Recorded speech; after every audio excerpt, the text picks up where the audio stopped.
کہ اللہ نے فرمایا محبوب سے کہ محبوب آپ فرما دیں کہ اگر تم چاہتے ہو کہ اللہ تم کو محبوب رکھے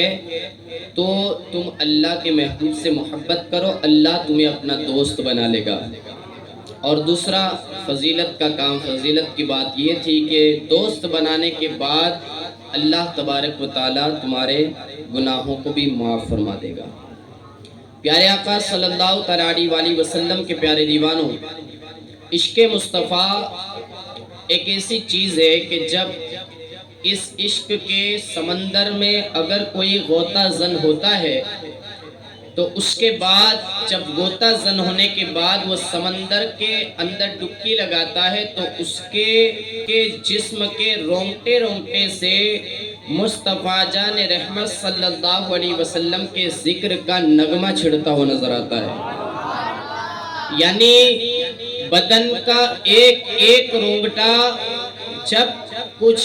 زبان سے بولتا ہے تو وہ مصطفیٰ کا ذکر کرتا ہے، اس کی زبان پر کوئی آتا ہے لفظ تو نعت مصطفیٰ آتا ہے۔ اپنے ایک مشہور و معروف نعت پاک سنی ہوگی، میں زیادہ عشق کی داستان جو ہے اس کے تمہیدی کلمات نہ بیان کرتے ہوئے میں آپ کو آگے لے جانے کی کوشش کروں کہ جو آقا کی نعت پڑھتا ہے اور جو آقا کی نعت سنتا ہے اور جو آقا کی نعت لکھتا ہے، اللہ تبارک و تعالیٰ اور رسول کائنات صلی اللہ علیہ وسلم کی جانب سے اسے بہت بڑا انعام عطا فرمایا جاتا ہے۔ اس میں آپ دیکھیں صحابہ کرام کی ایک عظیم الشان جماعت موجود ہے کہ جنہوں نے نعتیں کہی، جنہوں نے رسول اللہ کی نعت کے نغمے گنگنائے، زندگی بھر نعت پڑھتے رہے۔ مشہور و معروف نعت خواں جس کا نام آپ سبھی کو میں نے ایک محفل میں پیش کیا تھا، حضرت حسان بن ثابت رضی اللہ تعالی عنہ، کہ جنہوں نے نعت پاک سرور کونین گنگناتے گنگناتے اپنی آخری سانسیں لی اور دنیا سے جب رخصت ہوئے تو بھی نعت مصطفیٰ گنگنا رہے تھے۔ میرے آقا صلی اللہ تعالیٰ علیہ وسلم کے پیارے دیوانوں، نعت ایک ایسی حسین و جمیل شے ہے، ایک حسین و جمیل نعمت کا نام ہے کہ جب بندہ نعت گوئی کی عادت بنا لیتا ہے تو اس کی زندگی کے اندر سے روحانیت کی خوشبو آتی ہے۔ جب کوئی بندہ نعت پڑھتا ہے اللہ اس سے راضی ہو جاتا ہے، جب کوئی بندہ نعت پڑھتا ہے رسول اللہ اس پر کرم فرماتے ہیں، جب کوئی بندہ نعت مصطفیٰ پڑھتا ہے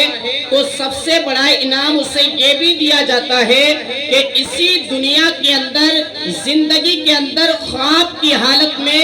میرے آقا صلی اللہ علیہ وسلم خواب کے اندر اپنا دیدار نصیب کرواتے ہیں۔ یہ نعت مصطفیٰ کی برکت ہے۔ نعت پڑھنا بھی عبادت ہے، نعت لکھنا بھی عبادت ہے، نعت کہنا بھی عبادت ہے اور نعت سننا بھی عبادت ہے۔ اس لیے آج کی محفل میں سب سے پہلا پیغام میری طرف سے یہ پیش ہوگا کہ آپ زندگی کے اندر چاہے آپ کے پاس طرز ہے یا نہیں ہے، آپ کے پاس ترنم ہے یا نہیں ہے، لیکن آپ حضور کی نعتیں گنگناتے رہیں، اللہ آپ کو دنیا اور آخرت میں اس کا صلہ عطا فرمائے۔ یہ ایک نسبت ہے نعت مصطفیٰ پڑھنے کی۔ اسی جب یہ داستان چھڑ گئی تو میں آپ کے سامنے ایک ایسی بات کروں ایک عاشق کی کہ جس کا ترانہ ہم اور آپ گنگناتے ہیں، اور اگر میں بولوں گا پڑھوں گا ہو سکے تو آپ ہی میرے ساتھ مل کر پڑھیے گا، اور پڑھیں گے تو اس کا بھی بدلہ بہت بڑا ملنے والا ہے۔ پڑھیں گے انشاءاللہ؟ ہم سب پڑھتے ہیں اور سب کی زبان پر ہے، حالانکہ عربی ہے لیکن سب کی زبان پر ہے، اور وہ یہ ہے مولاي صلی وسلم دائما ابدا على حبيبك خير الخلق كلهم مولاي صلی وسلم دائما ابدا على حبيبك خير الخلق كلهم محمد سيد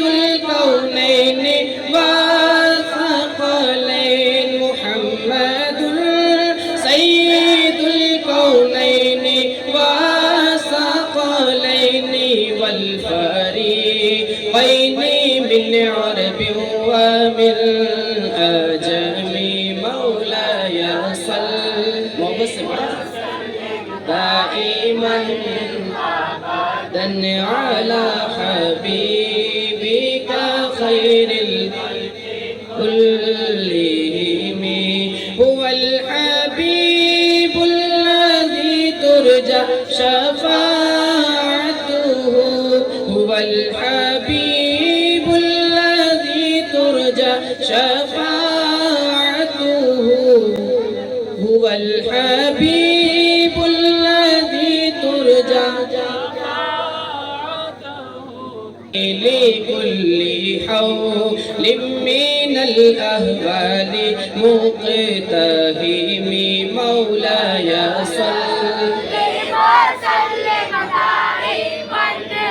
أبدا على حبيبك ساتھ میں درود پاک بھی پڑھتے جائیں صلی اللہ علیہ وسلم صلی اللہ علیہ وسلم صلی اللہ علیہ وسلم. یہ تو سب کو یاد ہے نا بھائی, آخر تک پڑھے نا سب. صلی اللہ علیہ وسلم یا ربی بالمصطفى بلغ مقاصدنا یا ربی بالمصطفى بلغ مقاصدنا فاغفر لنا ما مضى يا واسع الكرم مولاي صل وسلم أبدا على حبيبك خير الخلق كلهم. محبت سے کہہ دے سبحان اللہ. اب میں آپ کو بتاؤں گا کہ یہ نعت کیا ہے. یہ جس نے لکھی نا, یہ جو ہم نے پڑھی, آپ نے سب نے پڑھی, یہ جس عاشق رسول نے لکھی, اور جب انہوں نے لکھ کر یہ نعت مصطفیٰ پڑھی تو مصطفیٰ جان رحمت صلی اللہ علیہ وسلم اس عاشق رسول کے خواب میں آئے, اور خواب میں آ کر کہتے ہیں اے میرے عاشق, مجھے وہی نعت سنا جو آج تو نے سوتے ہوئے لکھی ہے. اور وہ نعت کوئی اور نہیں بلکہ وہی تھی جو ہم سب نے مل کر پڑھی. اب میں مختصر سا ذکر, ابھی بس تھوڑی دیر میں ہمارے اور آپ کے درمیان حضور محسن ملت جلوہ افروز ہونے والے ہیں, اور ہم بڑے پرجوش انداز میں انشاءاللہ تعالی استقبال کریں گے, لیکن عاشق کی بات بھی سنتے جائیں. حضرت شرف الدین رحمت اللہ تعالی علیہ, جن کا لقب ہوا امام بوصیری رحمت اللہ تعالی علیہ,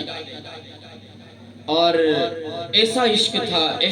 تھا رسول اللہ سے, ایسی محبت تھی کہ ان کے دل کے اندر سے عشق مصطفیٰ کی خوشبو آتی تھی. اور زندگی بھر ان کا یہ کام رہا کہ جب تک وہ زندہ رہے, اپنی زندگی کے شب و روز ان کا ایک ہی مشغلہ تھا مدینے والے آقا کا ذکر کرنا, مدینے والے آقا کی نعت پڑھنا, مدینے والے آقا کی نعت لکھنا. بس یہی کام کرتے کرتے کرتے لیکن زندگی نے موڑ بدلا, اور ایسا ہوا کہ ان کو جسم کے اندر فالج, ان کو مرض ہو گیا, اور لقوہ فالج جو ہے وہ بھی ہوا, اور مطلب کہ جسمانی حالت آپ کی بڑی جو ہے وہ خراب ہونے لگی. اور جب اس طرح کا معاملہ ہوا تو بات یہ تھی کہ عاشق سیدنا و مولانا و ملجانا و مولانا محمد مبارک وسلم صلاۃ و سلام علیک یا رسول اللہ صلی اللہ تعالی علیہ وآلہ وسلم. تو میں کچھ دیر کے لیے وہ واقعہ جو شروع کیا تھا, جو بات شروع کی ہے, حضور کا حکم ہے کہ اس کو آپ مکمل کریں, اس کے بعد انشاءاللہ تعالی میں مائک حضور محسن ملت کے حوالے کروں گا. میں عرض کر رہا تھا کہ حضرت شرف الدین بوصیری رحمت اللہ تعالی علیہ ایسا عشق کیا رسول اللہ سے کہ نعتیں لکھی, نعتیں پڑھی, نعتیں کہتے رہے, لیکن ایک مرتبہ بیمار ایسے بیمار ہوئے, لقوہ بس یہ آپ کو اس طرح سے پریشان کرنے لگا کہ اب آپ بستر علالت پر ہیں, اور اتنی پریشانی ہے, اتنا وقت گزر گیا کہ آپ بہت ساری دوائیں لے چکے، بہت سارے طبیبوں کو آپ نے بلا لیا، بہت ساری دوائیاں کی، حکیموں کو دکھایا، ڈاکٹروں نے دوائیاں کی، لیکن آپ کو وہ دوا اثر نہیں کر رہی ہے۔ اور جب کوئی عاشق ہوتا ہے نا، اور خاص کر کے عاشق مصطفیٰ ہوتا ہے، تو اس کو مدینے کی دوا کے سوا کوئی دوا اثر نہیں کرتی۔ جب وہ اس طرح سے پریشان ہو گئے تو ایک دن، نعت تو لکھنا آپ کا مشغلہ ہی تھا جیسے کہ میں نے بیان کیا، لیکن ایک دن دل بھر آیا اور دل کی حالت بیتاب تھی، اور اتنا غم لاحق ہوا، اتنی تکلیف ہوئی کہ اب نعت مصطفیٰ کے لیے قلم اٹھایا اور بڑے غم، بڑے درد کے ساتھ پھر نعت مصطفیٰ کے مصرع شعر لکھنے شروع کیے، اور شروعات کرتے ہیں: مولا صلی وسلم دائما ابدا علی حبیبی کا خیر الخلق کلہم۔ آپ نعت لکھتے رہے، لکھتے رہے، لکھتے رہے۔ عشق کی بات سن لے کہ امام شرف الدین بصری نے جب یہ قصیدہ، جس کو قصیدہ بردہ شریف کہا جاتا ہے، اور قصیدہ بردہ شریف کیوں کہا جاتا ہے اس کو بھی آگے سن لیجئے گا، جب آپ نعت لکھتے رہے، لکھتے رہے، لکھتے رہے، اور یہاں تک کہ کتابوں میں جو ان کے اشعار موجود ہیں، اس نعت کے 170 اشعار حضور کی بارگاہ میں آپ نے پیش کر دیے، لکھ ڈالے۔ اور جب 170 اشعار کہ اگر جس کو ترجمے کے ساتھ آپ اور ہم اگر پڑھ لیں اور اس کو اپنی عادت بنا لیں، میں یہ کہہ سکتا ہوں جو بزرگوں نے کہا ہے کہ جو اس قصیدے کو پڑھنے کی عادت بنا لے گا، انشاءاللہ العزیز حضور کا اسے دیدار نصیب ہو جائے گا۔ اتنا پرزوز، اتنا پرسوز یہ قصیدہ ہے، پر لطف قصیدہ ہے جو اس محبت کے ساتھ لکھا گیا۔ اور جب شرف الدین بصری رحمت اللہ تعالیٰ علیہ نے یہ قصیدہ بردہ شریف لکھا، اور اس کے بعد بس غم کی وہ داستان رسول اللہ کو سنا رہے ہیں، غم کا وہ جو ہے داستان کا وہ ساری باتیں رسول اللہ سے بیان کر رہے ہیں، اور لکھتے لکھتے لکھتے لکھتے آپ کی آنکھ تو بند ہو گئی لیکن قسمت کی آنکھیں جاگ اٹھی۔ ذرا محبت سے میرے الفاظ کو سن کر نہیں، لیکن رسول اللہ کے عاشق کی بات پر سبحان اللہ کہہ دیں۔ ان کے قسمت کا ستارہ چمک اٹھا، جیسے آنکھیں بند ہوئی، لیکن مصطفیٰ کا خواب میں دیدار نصیب ہو جاتا ہے۔ میرے آقا فرماتے ہیں جب کوئی مجھے خواب میں دیکھے تو اس نے مجھے خواب میں نہیں دیکھا، بلکہ اس نے میرا حقیقت میں دیدار کیا۔ جب آپ کا دیدار ہوا تو کیا دیکھتے ہیں؟ رسول اللہ جلوہ افروز ہیں، سارے عشاق بیٹھے ہوئے ہیں، اور اس بیچ کے اندر حضرت شرف الدین بصری دیکھتے ہیں کہ میں بھی بیٹھا ہوا ہوں، اور پھر رسول اللہ سب کی طرف نظر فرماتے ہیں، بڑے بڑے نعت خواں ہیں، بڑے بڑے مداح رسول ہیں، لیکن میرے آقا نظر پھیرتے پھیرتے پھیرتے جب امام شرف الدین بصری کی طرف دیکھتے ہیں تو حضرت شرف الدین سے کہتے ہیں اے بصری تم کھڑے ہو جاؤ اور آگے آ جاؤ۔ جب اتنا سنانا تو عاشق کے دل کی کلی چمک اٹھی، دل کھل اٹھا، اور کھڑے ہوتے ہیں، آگے تشریف لاتے ہیں۔ مصطفیٰ جان رحمت نے ارشاد فرمایا اے بصری نعت پڑھو۔ کیا کہا؟ ذرا محبت سے بولو نا، نعت پڑھو۔ حضرت امام بصری کا وہ عالم تھا، آپ نے اپنی زندگی میں کئی ایک سینکڑوں نعتیں آپ نے حضور کی لکھی۔ آپ تعجب میں ہیں، آپ فکر میں ہیں، حضور مجھے نعت پڑھنے کا تو کہتے ہیں، لیکن آقا کو کون سی نعت پسند ہوگی؟ آقا کو میری زندگی میں لکھی ہوئی کون سی نعت میں سنا دوں؟ جب اتنا آپ نے سوچا، اور اس کے بعد کچھ بول نہیں رہے تھے، خاموش تھے، اور اس کے بعد آقا کی بارگاہ میں با ادب ہو کر عریضہ پیش کرتے ہیں، آقا نعتیں تو بہت لکھی ہیں، آقا آپ کے نغمے تو بہت لکھے ہیں، آقا آپ کی نعتوں سے تو میرے پاس بہت سارا ایک ذخیرہ موجود ہے، لیکن آقا آپ کے سامنے اور آپ کے کہنے پر، آپ کے حکم پر مجھے یہ بھی بتائیں تاکہ آسانی ہو جائے کہ میں نعت کون سی پڑھوں، میں نعت آپ کے سامنے کون سی سناؤں۔ جب اتنا کہا نا تو مصطفیٰ جان رحمت نے ارشاد فرمایا، کہتے ہیں اے شرف الدین بصری سب نعتیں تیری اچھی ہیں، سب نعتیں میں نے سنی ہیں،